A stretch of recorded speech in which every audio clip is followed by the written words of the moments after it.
Perkembangan ilmu hadis di Indonesia.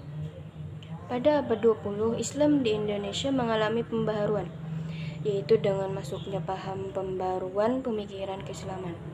Maka konsekuensinya pada perkembangan hadis pun bisa diduga, yakni selangkah lebih maju dari proses awal yang tradisional itu.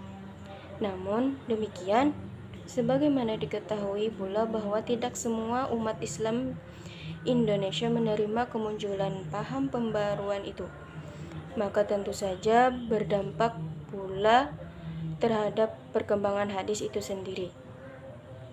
1. Periode penyebaran hadis di Indonesia pada kurun awal.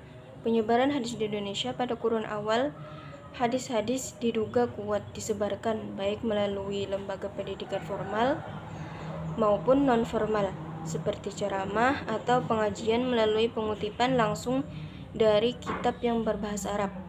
Namun umumnya bukan khusus kitab hadis, melainkan kitab fikih yang bisa dimengerti karena dalam fikih terdapat hadis sebagai sumber fikih itu sendiri. Keagamaan Islam yang berbahasa Indonesia belum semaju seperti sekarang, baik itu buku terjemahan maupun ditulis oleh penulis-penulis Indonesia. Bahkan para santri di pesantren jika belajar terjemahkan dari kiainya langsung, tidak menulis dalam bahasa Indonesia atau bahasa daerah dengan huruf-huruf tersebut, melainkan memakai huruf Arab Melayu. Pada periode kedua, perkembangan ilmu hadis pada kurun akhir.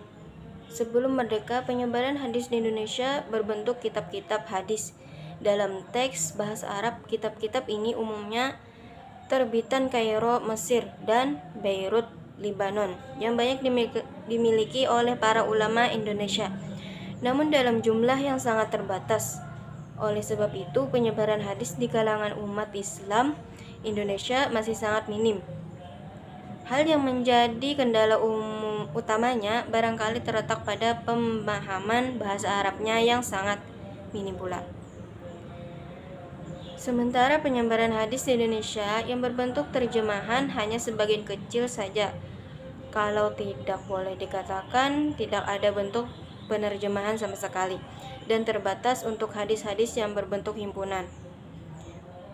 Karena langkanya usaha penerbitan hadis dalam negeri dan menggantungkannya sepenuhnya penerbitan di luar negeri yang telah dijelaskan di muka, bahkan menurut hasil penelitian yang dilakukan oleh Nurul N, tertangkap bahwa di berbagai pesantren kitab-kitab hadis terbitan luar negeri itu dijadikan bahan pelajaran, di antaranya di Surau